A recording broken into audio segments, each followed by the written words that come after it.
There were two people executed in the month of June. Michael Tisius, Missouri, 23 years on death row. Michael Tisius and Roy Vance shared a cell at the Randolph County Jail in Huntsville, Missouri at the beginning of June 2000. Tisius received a 30-day sentence, and Vance informed him that he would likely spend the next 50 years behind bars. Tisius and Vance explored several plans where Tisius would go back to prison to help Vance in escaping as a result.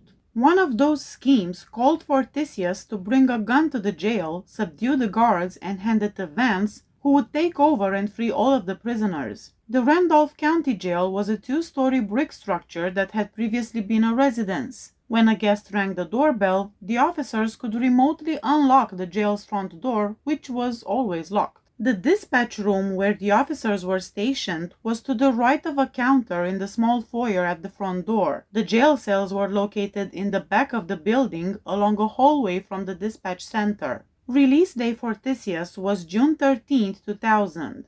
He made contact with Tracy Bullington, Vance's girlfriend, soon after he was freed, and she informed him that she was game for carrying out the escape scheme. In order to pick up Tisius and return him to Macon, Bullington traveled from Macon to Columbia 4 days later with Heather Douglas. Tisius and Bullington stayed at Douglas's house for 4 or 5 days. Douglas overheard the two discussing various escape plans for Vance while they were being transported to Columbia, including the thought of confining the jailers to a cell. They stated that they were joking to Douglas. Douglas testified that she overheard Tisius and Bullington claim to be on a mission in the days that followed, but they did not go into further details. Additionally, Tisius and Bullington mentioned giving cigarettes to Vance while he was in jail and obtaining information from a stupid deputy. Other times, when Douglas entered the room, they would all suddenly stop speaking.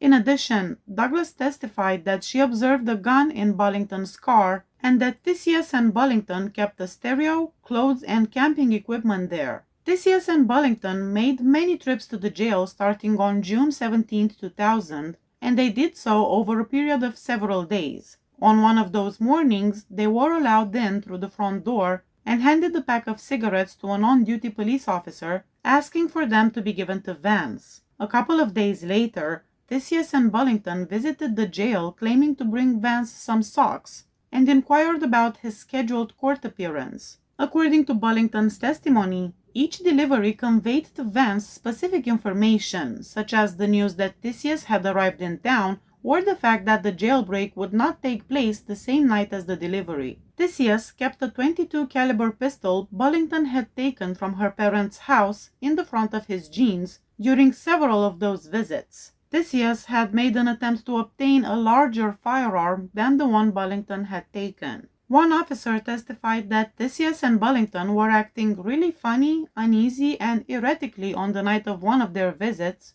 prompting him to write a police report about it. On June 21, 2000, when the two were traveling on rural roads, Tisius fired the gun through Bullington's car window as a test. Later that evening, as they planned to free Vance from prison, the two drove about while listening to a song with the refrain, "Mo Murder." Tisius played the song repeatedly while winding the cassette. It was about time, Tisius said to Bullington, and he would go in and just start shooting, and that he had to do what he had to do. He added that he would enter the jail in a blaze of glory. Tisius and Bullington returned to the Randolph County Jail around 12:15 a.m. on June 22nd and rang the doorbell to be let in. Once more, Tisius hid the gun in his jeans. The two claimed to be delivering cigarettes to Vance when speaking with the police. Jason Acton and Leon Egley were the two officers in attendance. For almost 10 minutes, Tisius chatted casually with one of the cops, telling him about his plans for the future and how he was doing. According to Bullington's testimony, she was about to inform Tisius she was prepared to leave at that time, but she stopped when she saw him standing with a revolver drawn next to his leg. Acton was instantly killed when Tisius raised his arm while holding a pistol at his side and fired from 2 to 4 feet away, striking him above the left eye. About 10 seconds after killing Acton, Egley started to approach Tisius. Tisius fired one or more shots at Egley, causing the officer to fall to the ground. Both cops had no weapons. Tisius then proceeded to Vance's cell after obtaining several keys from the dispatch room. He went back to the dispatch area to look for more keys after being unable to access the cell. Egley seized Bullington's legs as he was laying on the ground, and Tisius fired 5 more shots at him from a distance of 2 or 3 feet away while he was in the dispatch area. Egley was shot 5 times, 3 times in the forehead, once in the right cheek, and once in the upper right shoulder. Egley was discovered by authorities in a pool of blood, gasping for air and making gurgling noises. He passed away shortly after. Bullington and Tisius took off in her car. On his way out of town, Tisius flung the keys from the dispatch area out of the window of the car. Bullington fired the weapon while driving across a bridge on Highway 36. Her vehicle broke down after the two traveled from St. Joseph and across the border into Kansas. The keys and revolver were found after the two were detained by the police later that day. Tisius provided verbal and written admissions to the killings after signing a waiver of his Miranda rights. Tisius' theory during the trial was that he was primarily responsible for second-degree murders, despite his admission that he killed the 2 officers by shooting them. He claimed he did so accidentally. On June 6th, at the state jail in Bonne Terre, 42-year-old Michael Tisius received a lethal injection of pentobarbital and was pronounced dead at 10 minutes past 6. As the medication was given, Tisius took a few deep breaths before going silent. Melissa Potts Bowers, his spiritual guide, was present in the room with him. What they were saying to each other is unknown due to the soundproof glass that surrounds the execution chamber. Tisius made the last written statement in which he apologized for his actions and said he made a sincere effort to become a better man. His last statement read, "I am holding tightly to my faith. It's all I have to take with me. I am sorry it had to come to this in this way. I wish I could have made things right while I was still here. I really did try to become a better man. I really tried hard to give as much as I could to as many as I could. I tried to forgive others as I wish to be forgiven, and I pray that God will forgive those who condemned me, just as he forgave those who condemned him. I am sorry, and not because I am at the end, but because I truly am sorry, and I need to say that I love you, Truffle. Seacrest out." His last meal before the execution reportedly consisted of 2 bacon cheeseburgers, curly fries, regular fries, and a chocolate milkshake. Duane Owen, Florida, 38 years on death row. A jury found Owen guilty of stabbing and killing 14-year-old Delray Beach babysitter Karen Slattery in 1984, who was watching over 2 toddlers at the time. Just 1 year later, a judge sentenced Owen to death once more for sneaking into Georgiana Warden Bocaraton's house and killing her with a hammer. Additionally, Mrs. Warden was essayed. On the morning of May 29, 1984, as they were getting ready for school, her kids discovered the body. On May 30, 1984, Owen was taken into custody on separate charges. He confessed to this murder during the course of the subsequent week's worth of questioning. In the victim's residence, a library book bearing Owen's prints was also discovered. Owen allegedly attacked 2 additional ladies in Palm Beach County who had survived. In addition to his death sentence, he was given 6 life terms for these crimes.